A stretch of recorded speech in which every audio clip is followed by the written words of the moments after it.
जिए वोटो जिए जोही जिए पाकिस्तान पीपल्स पार्टी अवामी पार्टी है। अवाम की ताकत से इलेक्शन खटींदासीं। अड़ो इज़हार MPA के उम्मीदवार पीर सैयद सालेह शाह जिलानी पारां जोही में एक वॾे मेड़ के खिताब कंदे कयो। PS 86 ते गुलाम शाह जिलानी के फोत थियण खां पोइ खाली थियल सीट ते थींदड़ इलेक्शन जी वर्क ज़ोर ऐं शोर सां जारी है।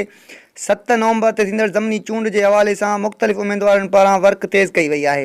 इलेक्शन हवाले से जोही में पीपल्स पार्टी पारां मुख़्तलिफ़ बिरादरियुनि जे गॾिजाणी में बंद अली लिगारी, रेस दातल खान जमाली, M उमर पंवर, सैफल पार्टी वर्करनि पिण खिताब कयो। रफ़ीक अहमद जमाली चयो त पीपल्स पार्टी हमेशह गरीब आवाम की खिदमत कई है, उन जे बुनियाद ते ही इलेक्शन खटींदासीं।